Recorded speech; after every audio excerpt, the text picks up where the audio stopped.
Hello बच्चों, SK academy की physics class में आप सभी का स्वागत है। तो आज हम प्लस टू के एक टॉपिक को स्टार्ट करेंगे, दैट इज इलेक्ट्रोस्टैटिक्स। तो इलेक्ट्रोस्टैटिक्स का बेसिक फंडामेंटल क्या है, सबसे पहले हम इसके बारे में जानेंगे और इसके कुछ बेसिक्स पहले इस वीडियो में हम डिस्कस करेंगे। तो पहले हम जान लेते हैं कि इलेक्ट्रोस्टैटिक का मीनिंग क्या है, what is the meaning of electrostatic, और इसको हम हिंदी में बोलते हैं विद्युत स्थिरता। विद्युत स्थिरता और इलेक्ट्रोस्टैटिक का मीनिंग क्या है? It is a branch of physics, it is the branch of physics which deals with the study of charges at rest। तो जैसा कि नेम से क्लियर है, electrostatic means electro means charges, means electrons, protons, and static means rest. तो मतलब कि ये physics की एक ऐसी शाखा है, एक ऐसी ब्रांच है जिसमें हम चार्जेस की स्टडी करते हैं जो कि कहां पे है, रेस्ट पे हैं। तो दिस इज कॉल्ड इलेक्ट्रोस्टैटिक। ऐसी फिजिक्स की बहुत सारी ब्रांचेस हैं जिसको हम बोलते हैं इलेक्ट्रोडायनामिक्स, ऑप्टिक्स, ऐसी वेव ऑप्टिक्स, इलेक्ट्रॉनिक्स, ऐसी बहुत सारी फिजिक्स की ब्रांचेस हैं। लेकिन आज हम इलेक्ट्रोस्टैटिक को डिस्कस करेंगे और इस वीडियो में आपको मैं बेसिक इसकी डेफिनेशंस बताऊंगा, चार्जेस क्या होती हैं और इसकी प्रॉपर्टीज क्या है। सो इसमें हमने देखा कि चार्जेस की बात हो रही है, चार्जेस एट रेस्ट। तो सबसे पहले हम जान लेते हैं कि what is electric charge, what is electric charge. तो जैसा कि किसी भी बॉडी के पास दो फंडामेंटल प्रॉपर्टी होती है, किसी भी ऑब्जेक्ट के पास दो फंडामेंटल प्रॉपर्टी है, one is mass and another one is charge. तो मास के बारे में हमको ऑलरेडी पता है। मास क्या है? The total quantity of matter present inside a body, total quantity of matter present inside a body is called मास। लेकिन व्हाट इज चार्ज? तो चार्ज भी क्या है? एक बॉडी की फंडामेंटल प्रॉपर्टी है। तो यहां पे हम लिखेंगे it is the fundamental property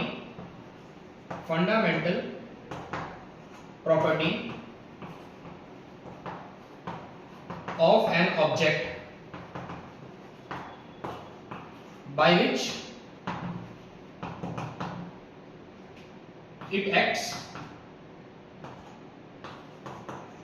electric force। ये एक फंडामेंटल प्रॉपर्टी है जिसकी वजह से ये इलेक्ट्रिक फोर्स को एक्ट करता है, मींस इलेक्ट्रिक फोर्स को एक्सपीरियंस करता है। तो this is called electric charge. So electric charge जो है वो दो तरह का होता है। इलेक्ट्रिक चार्ज दो तरह का है, हमने ऑलरेडी डिस्कस किया है कि electric charge is a fundamental property of any object जिसकी वजह से वो इलेक्ट्रिक फोर्स को एक्सपीरियंस करता है। इसी तरह जो मास है, मास भी एक फंडामेंटल प्रॉपर्टी है किसी भी ऑब्जेक्ट की, और मास की वजह से कौन सा फोर्स एक्सपीरियंस होता है, मास की वजह से कौन सा फोर्स है, that is called gravitational force. तो आज हम इस टॉपिक में, इस चैप्टर में इलेक्ट्रोस्टैटिक फोर्स को हम डिस्कस करेंगे। लेकिन उससे पहले उससे रिलेटेड जो भी हमारे बेसिक्स हैं वो हमको जो है वो पता होना बहुत ज्यादा जरूरी है। तो इलेक्ट्रिक चार्जेस दो तरह के होते हैं, one is positive charge and another one is negative charge. Clear? Positive charge and negative charge. एक साइंटिस्ट थे, फ्रेंच साइंटिस्ट, जिनका नाम था चार्ल्स ड्यूफे। ये एक फ्रेंच साइंटिस्ट थे। सबसे पहले इन्होंने आइडेंटिफाई किया किसी भी ऑब्जेक्ट के पास या किसी भी ऑब्जेक्ट में दो तरह के चार्जेस होते हैं, positive charge and negative charge. लेकिन जो इन्होंने नेम दिए थे चार्जेस के, दैट वाज विट्रस एंड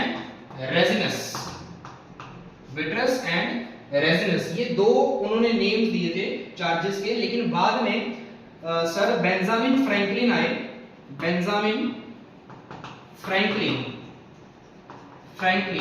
इन्होंने विट्रस और रेजिनस को नेम दिया, one is positive charge and another one is negative charge. तो जो चार्जेस हैं वो दो तरह के, आज के जो करंट कन्वेंशंस के अकॉर्डिंग अगर हम बात करें तो चार्जेस को हम पॉजिटिव और नेगेटिव के हिसाब से जानते हैं, ना कि विट्रस एंड रेजिनस। तो ये ड्यूफे वाज द फर्स्ट साइंटिस्ट जिन्होंने इसके बारे में हमको बताया कि किसी भी ऑब्जेक्ट के पास दो तरह के चार्जेस होते हैं, one is vitreous and other one is resinous. तो विट्रस का नाम दिया बेंजामिन फ्रैंकलिन ने पॉजिटिव चार्ज और रेजिनस का नाम दिया बेंजामिन फ्रैंकलिन ने नेगेटिव का चार्ज। तो पॉजिटिव चार्ज और नेगेटिव चार्ज कैसे क्रिएट होता है या कैसे किसी बॉडी के ऊपर पॉजिटिव और नेगेटिव चार्ज आता है, तो हमको पता है किसी भी बॉडी के पास जो पार्टिकल्स होते हैं जिसको हम एलिमेंट्री पार्टिकल्स बोलते हैं, वो तीन एलिमेंट्री पार्टिकल्स हैं। One is electron, second one is proton and third one is neutron. तो आप सभी को पता है कि इलेक्ट्रॉन है इसके ऊपर नेगेटिव चार्ज होता है, प्रोटॉन के ऊपर पॉजिटिव चार्ज होता है और न्यूट्रॉन के ऊपर कोई चार्ज नहीं होता, means it is a neutral particle.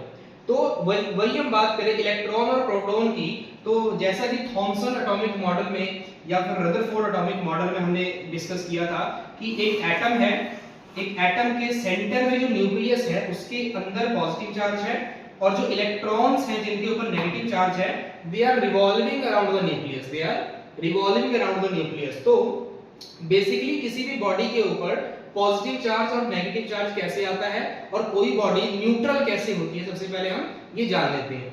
अगर किसी बॉडी में जितने इलेक्ट्रॉन्स हैं और उतने ही अगर प्रोटॉन्स हों, जितने इलेक्ट्रॉन्स हैं अगर उतने ही प्रोटॉन्स हों, तो इसका मतलब वो बॉडी क्या है, न्यूट्रल है। वो बॉडी क्या है, न्यूट्रल, उसके ऊपर कोई चार्ज नहीं है।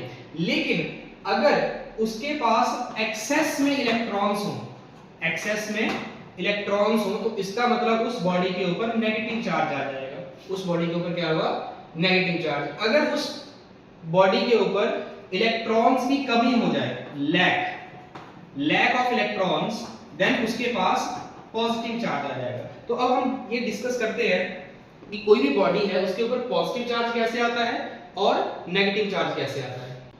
सो नेक्स्ट हम बात करते हैं method of production of electric charges, कि हम इलेक्ट्रिक चार्जेस को कैसे प्रोड्यूस कर सकते हैं। मींस किसी भी बॉडी के ऊपर पॉजिटिव चार्ज कैसे आता है और किसी बॉडी के ऊपर नेगेटिव चार्ज कैसे आता है। तो वो उसको प्रोडक्शन के उसके तीन मेथड हैं।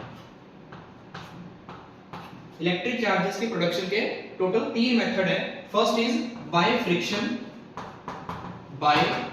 Friction, second one is by induction and third one is by conduction. तो ये तीन मेथड से हम चार्जेस को जो है वो किसी बॉडी के ऊपर डेवलप कर सकते हैं। तो हम अब डिस्कस करेंगे टर्म बाय टर्म, एक एक करके, फ्रिक्शन को, इंडक्शन को और कंडक्शन को। So first method is charging by friction. तो हम मान लेते हैं कि हमारे पास दो बॉडीज हैं, body A and body B. ये दो बॉडीज हैं, दो ऑब्जेक्ट हैं। जब हम इन दोनों ऑब्जेक्ट को आपस में रब करेंगे तो क्या होगा, ड्यू टू फ्रिक्शन जिस बॉडी में इलेक्ट्रॉन्स लूजली बाउंड हैं, जिस बॉडी में इलेक्ट्रॉन्स लूजली बाउंड हैं, वो सेकंड बॉडी में ट्रांसफर हो जाएंगे। तो हम मान लेते हैं कि जो इलेक्ट्रॉन्स हैं वो ए बॉडी से बी में ट्रांसफर हो गए, ए बॉडी से बी के अंदर ट्रांसफर हो गए। क्यों? क्योंकि ए बॉडी में हमने मान लिया कि जो इलेक्ट्रॉन्स हैं वो लूजली बाउंडेड है, लूजली बाउंडेड है। तो इलेक्ट्रॉन ट्रांसफर हुए from body A to B. इसका मतलब क्या हुआ कि बॉडी ए में इलेक्ट्रॉन की कमी हो गई, इलेक्ट्रॉन की कमी हो गई, और बी बॉडी में इलेक्ट्रॉन जो है वो ज्यादा अमाउंट में चला गया, एक्सेस में चला गया। तो इसका मतलब बी के ऊपर कौन सा चार्ज आ जाएगा, B after rubbing both the bodies, तो body A get positively charge, body A get positively charge and body B get negatively charge. तो इस तरह से चार्जेस को हम फ्रिक्शन के साथ कैसे डेवलप करेंगे एक बॉडी से दूसरी बॉडी में। तो यहाँ पे इलेक्ट्रॉन का बेसिकली एक्सचेंज हुआ है। अब यहाँ पे एक क्वेश्चन है कि why not protons, only electron ही क्यों ट्रांसफर होंगे एक बॉडी से दूसरी बॉडी में, प्रोटॉन क्यों नहीं ट्रांसफर हो सकते। तो इसका सिंपल सा रीजन ये है कि जो प्रोटॉन्स होते हैं वो एटम के न्यूक्लियस में होते हैं। प्रोटॉन कहाँ पे होते हैं, एटम के न्यूक्लियस में होते हैं। तो न्यूक्लियस में जो प्रोटॉन्स हैं या फिर जो न्यूट्रॉन्स हैं, they are held together by the strong nuclear forces, strong nuclear forces. ठीक है। तो प्रोटॉन्स और न्यूट्रॉन्स इस न्यूक्लियस के अंदर बहुत ही ज्यादा टाइटली बाउंड होते हैं, बहुत ज्यादा टाइटली बाउंड होते हैं, जिसकी वजह से वो न्यूक्लियस से बाहर नहीं निकल सकते सिंपल फ्रिक्शन के मेथड से। तो इसीलिए इलेक्ट्रॉन ही ट्रांसफर होते हैं from one body to another body, जिसकी वजह से एक बॉडी के ऊपर पॉजिटिव चार्ज आया और एक बॉडी के ऊपर नेगेटिव चार्ज आया। सो method of charging by friction, उसमें हमने ये देखा कि इलेक्ट्रॉन्स एक बॉडी से दूसरी बॉडी में ट्रांसफर होंगे, जिस बॉडी में इलेक्ट्रॉन की कमी हो जाएगी उसके ऊपर पॉजिटिव चार्ज आ जाएगा, और जिस पे इलेक्ट्रॉन एक्सेस अमाउंट में चले जाएंगे उसके ऊपर नेगेटिव चार्ज आ जाएगा। सेकंड हमारे पास है चार्जिंग बाय इंडक्शन। तो चार्जिंग बाय इंडक्शन का मतलब क्या है? मान लो एक बॉडी है ए, वो न्यूट्रल है। क्या है? न्यूट्रल। और अभी मैंने आपको बताया न्यूट्रल बॉडी का मतलब क्या होता है? जितने इसके अंदर पॉजिटिव चार्ज है उतने इसके अंदर नेगेटिव चार्ज है। Means positive charge and negative charges are of equal amount. तो ये हमारे पास न्यूट्रल बॉडी है। अब हम क्या करेंगे, इस न्यूट्रल बॉडी के नजदीक एक चार्ज्ड बॉडी लेके आएंगे। इसके नजदीक क्या लेके आएंगे? चार्ज्ड बॉडी लेके आएंगे। मान लो ये बी बॉडी जो है वो पॉजिटिवली चार्ज है, ये बॉडी पॉजिटिवली चार्ज है। तो इससे क्या होगा? जैसे हम बी बॉडी को ए के नजदीक लेके आएंगे तो due to electrostatic interactions, due to electrostatic interactions, ये हम डिस्कस करेंगे आगे इलेक्ट्रोस्टैटिक इंटरेक्शन को डिटेल में। ड्यू टू इलेक्ट्रोस्टैटिक इंटरेक्शंस क्या होगा? ये जो पॉजिटिव चार्ज है वो इसके नेगेटिव चार्ज को अपनी तरफ अट्रैक्ट करेगा और पॉजिटिव चार्ज को रिपेल करेगा। तो इसका मतलब ये हुआ कि इस बॉडी में चार्जेस जो है वो सेपरेट हो जाएंगे, और इसको एक टर्म बोलते हैं जिसको बोलते हैं पोलराइजेशन। तो चार्जेस जो है वो पोलराइज हो जाएंगे। तो क्या होगा? This body is positively charge, this is B and this body is A. तो यहाँ पे इसके इस एंड पे नेगेटिव चार्ज डेवलप हो जाएगा, और इसके दूसरे एंड पे जो कि इससे दूर है उसके ऊपर पॉजिटिव चार्ज डेवलप हो जाएगा। तो जैसे ही इसके दूसरे एंड पे पॉजिटिव चार्ज डेवलप हुआ, इसके दूसरे एंड को हम क्या कर देंगे? अर्थ कर देंगे। अर्थ मतलब ग्राउंड कर देंगे, ग्राउंडिंग और अर्थिंग। अर्थिंग का मतलब क्या होता है कि जो extra excess amount of charge है वो सारा चार्ज किसमें चला जाएगा? अर्थ में चला जाएगा। तो जैसे ही हम इसको अर्थ में करेंगे, ये पॉजिटिव चार्ज सारा कहां चला गया? अर्थ में चला गया। और इस बॉडी के ऊपर अब कौन सा चार्ज डेवलप हो गया? नेगेटिव चार्ज डेवलप हो गया। इसका मतलब पहले ये बॉडी न्यूट्रल थी, पहले ए बॉडी जो है वो न्यूट्रल थी, और लास्ट में after induction, after earthing the positive charge to the ground, तो हमारे पास जो बॉडी ए है उसके ऊपर कौन सा चार्ज डेवलप हो गया? नेगेटिव चार्ज डेवलप हो गया। अगर हम स्टार्टिंग में यहाँ पे नेगेटिव चार्ज लेके आते, अगर हम स्टार्टिंग में यहाँ पे नेगेटिव चार्ज लेके आते, तो हमारे पास जो बॉडी न्यूट्रल बॉडी है उसके ऊपर कौन सा चार्ज डेवलप हो जाता? लास्ट में, दैट इज पॉजिटिव चार्ज। तो this is the method of induction. So next method is charging by conduction. इससे पहले जो हमने मेथड पढ़ा था that is charging by induction, उसमें और इसमें दोनों में फर्क क्या है पहले तो हम ये समझ लेते हैं। इंडक्शन का मतलब क्या था कि जो दूसरी बॉडी, जो चार्ज्ड बॉडी है, वो अनचार्ज्ड बॉडी के नजदीक लेके आएंगे, लेकिन उस बॉडी को इसके साथ हम कांटेक्ट में नहीं रखेंगे, इसको एक डिस्टेंस पे लेके आएंगे, जिसकी वजह से इलेक्ट्रोस्टैटिक इंटरेक्शंस की वजह से चार्जेस जो है वो सेपरेट हो जाएंगे। लेकिन चार्जिंग बाय कंडक्शन का मतलब हम यहाँ पे बॉडी को क्या करेंगे? आपस में कंडक्ट करवाएंगे, आपस में बॉडी को ज्वाइन करेंगे। तो मान लो हमारे पास एक बॉडी है, ये न्यूट्रल है, इसके ऊपर चार्ज कितना है? चार्ज कितना है? 0। इसके ऊपर कोई चार्ज नहीं है। और ये दूसरी बॉडी है, इसके ऊपर हम मान लेते हैं प्लस का 5 यूनिट चार्ज है, प्लस का 5 यूनिट चार्ज है। तो जैसे हम इन दोनों बॉडी को आपस में ज्वाइन करेंगे, इन दोनों बॉडी को आपस में ज्वाइन करेंगे, body A and this body is B, तो क्या होगा?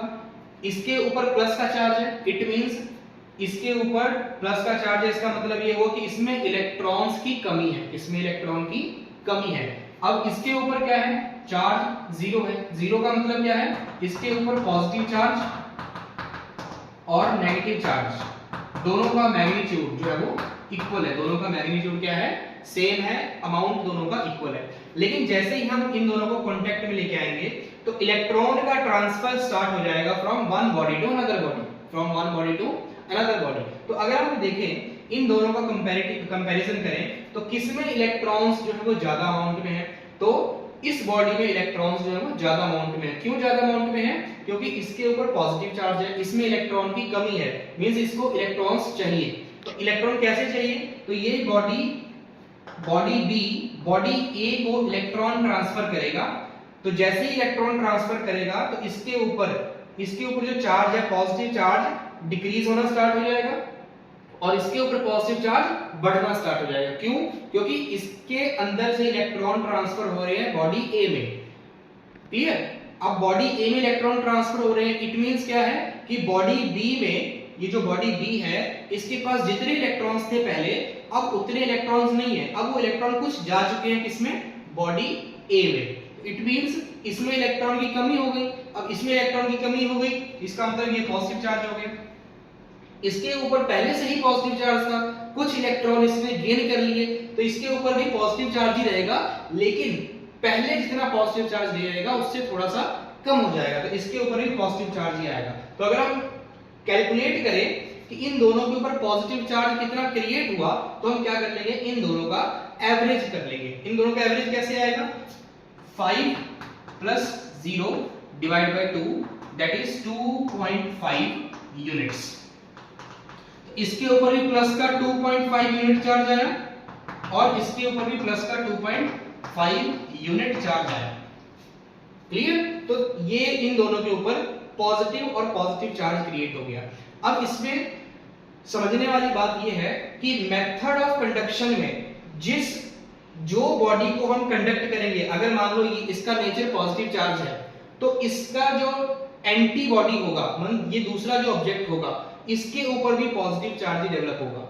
लेकिन अगर ये नेगेटिव चार्ज होता तो इसके ऊपर भी नेगेटिव चार्ज ही डेवलप होता। It is just the opposite phenomena of charging by induction. Induction में क्या था, अगर हम रिकॉल करें, अगर हम पॉजिटिव चार्ज को लेके आ रहे हैं तो ये बॉडी नेगेटिव चार्ज होगी, अगर नेगेटिव चार्ज को लेके आ रहे हैं तो ये बॉडी पॉजिटिव चार्ज होगी। लेकिन कंडक्शन में क्या है, अगर आप पॉजिटिव चार्ज लेके आओगे और इसको कांटेक्ट में लेके आओगे इसके दूसरी बॉडी के, तो दोनों बॉडी पॉजिटिव चार्ज रहेगी, और अगर नेगेटिव चार्ज भी इसके कांटेक्ट में लेके आओगे तो दोनों बॉडी नेगेटिव चार्ज हो जाएंगी। और कितना नेगेटिव चार्ज हो जाएगा, उन दोनों का एवरेज कर लेके हम निकाल सकते हैं।